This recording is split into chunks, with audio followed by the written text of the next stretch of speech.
Wale ni askari ambao wao wanalinda nchi, wanalinda mali za watu, mali za raia.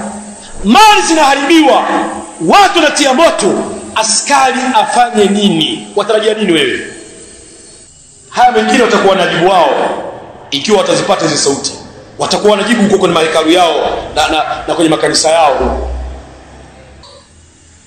Hapa tunaelezea amani, lakini najua baadhi ya pointi mimi na washuti wao moja kwa moja. Kwa sababu hii nchi ni yetu sisi sote, sio nchi ya askofu wala ya padri fulani wala ya mchungaji. Hii nchi ni ya kwetu sote. Mimi ni Mtanzania halisia, al-asliyu. Hii ni Mtanzania. Kwa hiyo na haki ya kusema yale ambayo ya sawa. Hasa napoona pale kwamba haya mambo tukinyamazia ni sababu ya watu wengine kujiona kwamba wao wana haki na wana haki ya kusema, bali wana haki ya kuamrisha serikali. Sio jambo la sawa. Na nukta ya kwanza tunaposema haki,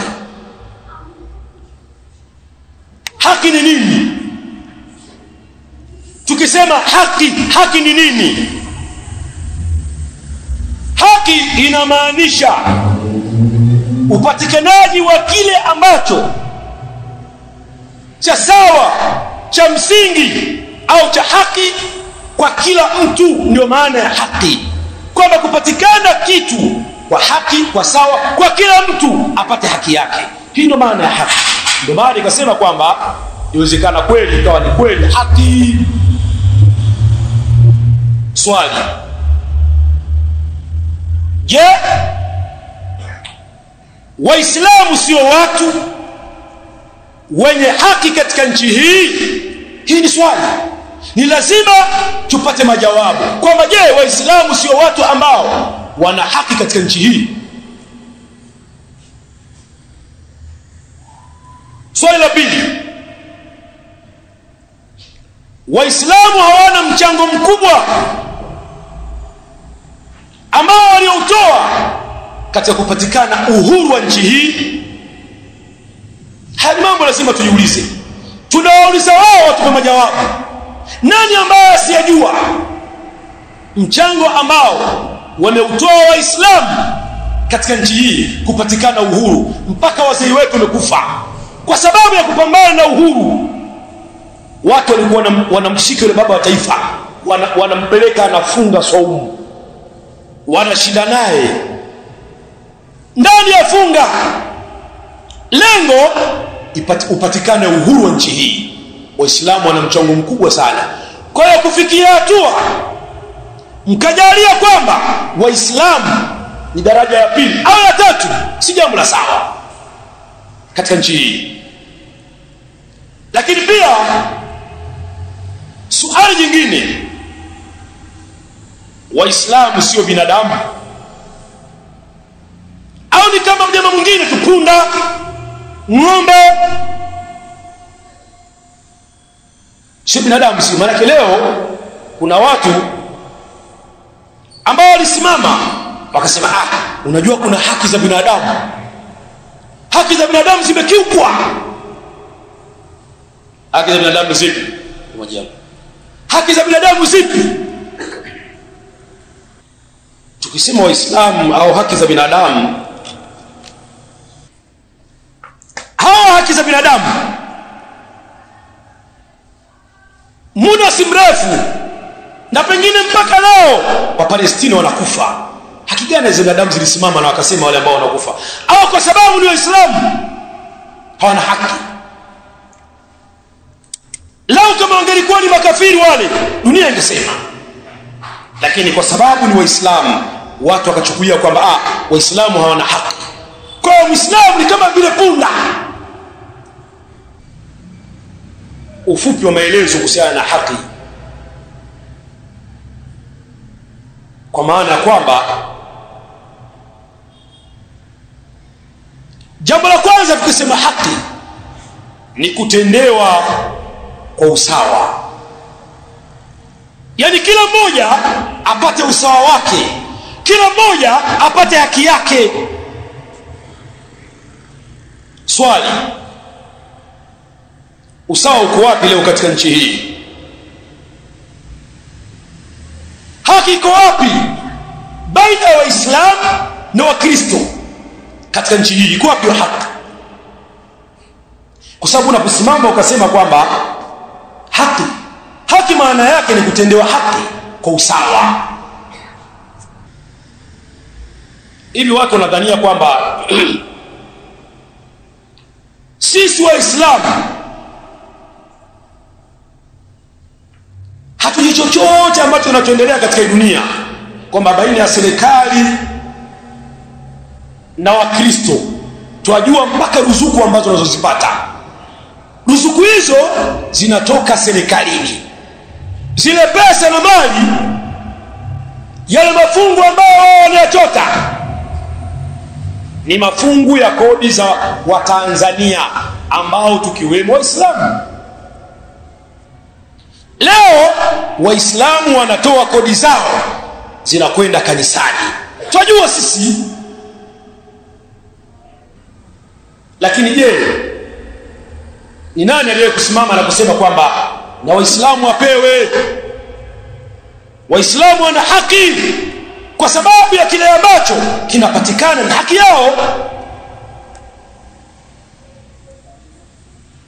Jambo la tatu, maana ya haki wanasema ni kupatikana kilicho chako bila ya dhulma, pasina kudhulumiwa. Ndio maana ya haki. Swali, hebu tuambieni, nyinyi mnadai kwamba serikali haifanyi haki. Je, nyinyi mnaidai serikali, mliwapa nini? Serikali wamewadhulumu ni kitu gani? Lazima lipatikane jawabu. Na tukienda katika nukta ya uhuru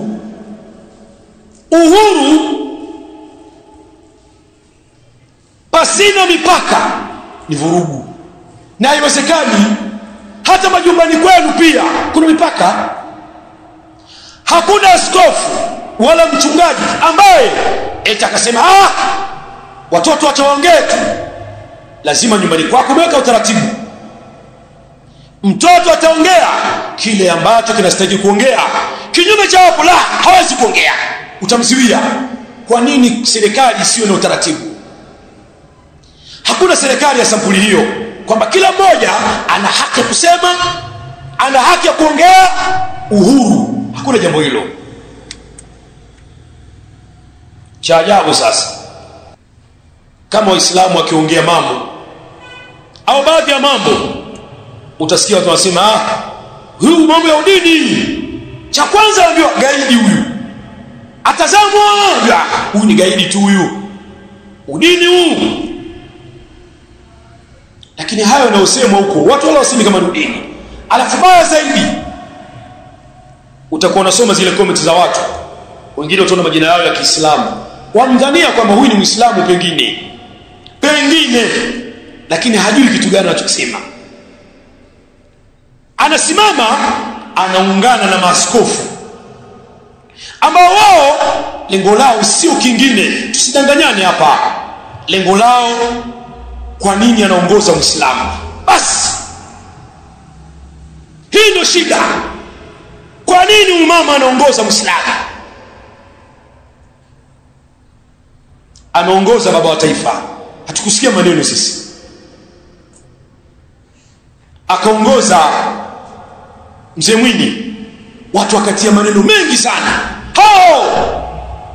Nchi inaongozwa na mwanamke, anachukua ushauri kwa mke wake, ikawa nchi, lakini wanasahau yale ambayo yalikuwa hayapo. Kwa kupitia Mzee Mwinyi rahimahullah taala, nchi ikafunguka, watu wakavaa nguo, watu walikuwa wanavaa mifuko.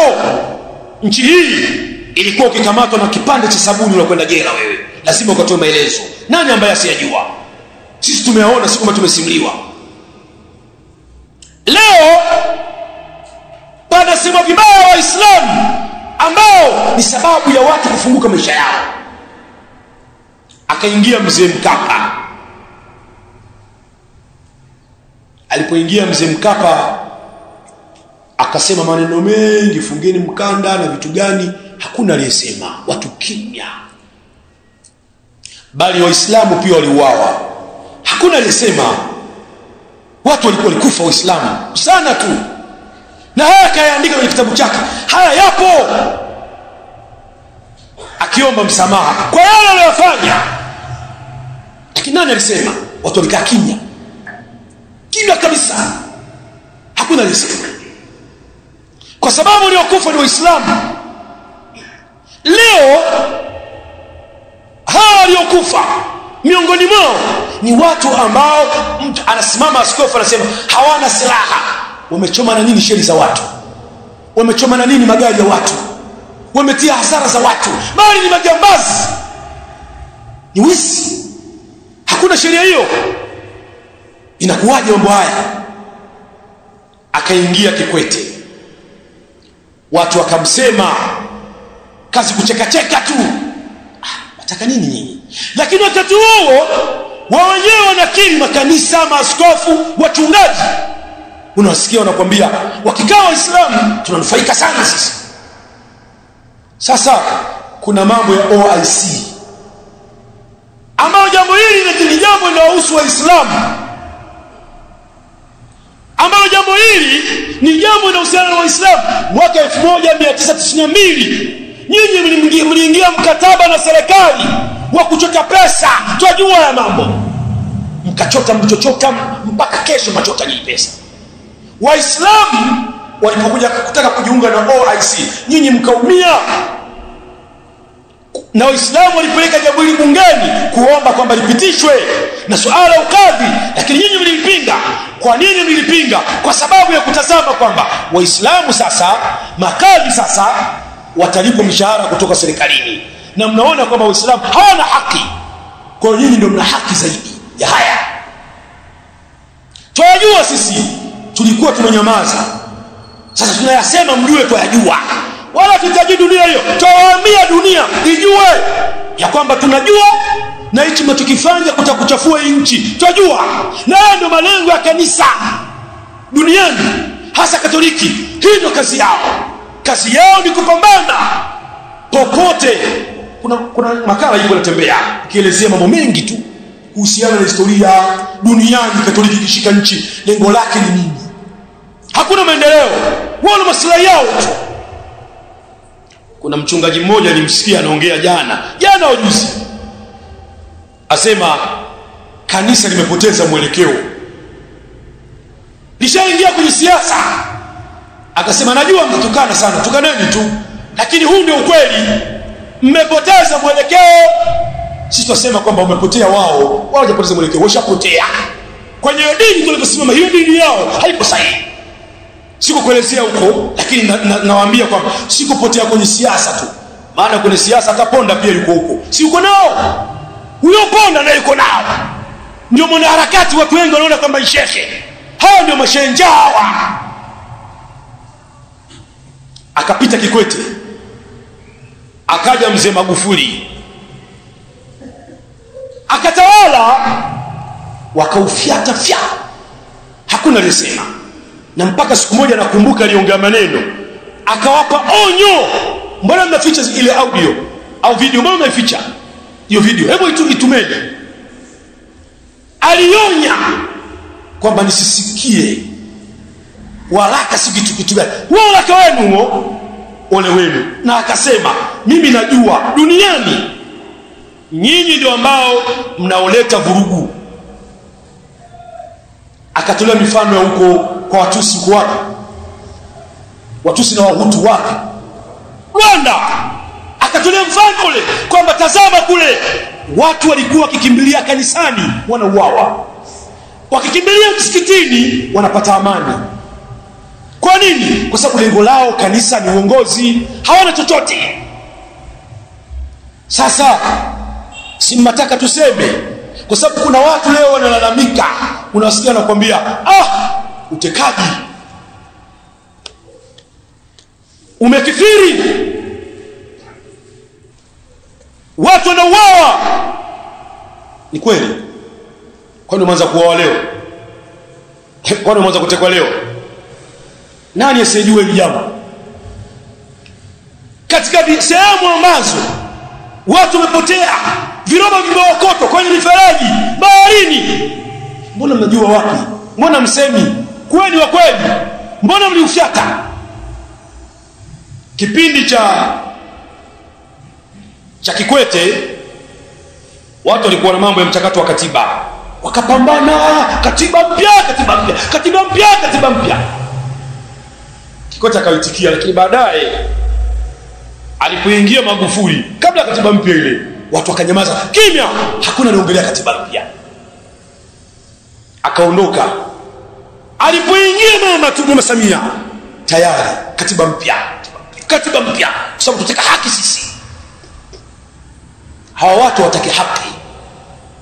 Hili jambo lazima mjitambue, hasa Waislamu, hasa vijana. Kuna watu wanakuwa wanajiingiza katika mambo wala hawajui. Hawa lengo lao ni Uislamu. Ha antum tuhibbunahum wala yuhibbunakum. Hii ndio mmewapenda wao, wala wakupendeni. Hili jambo lazima ulitambue.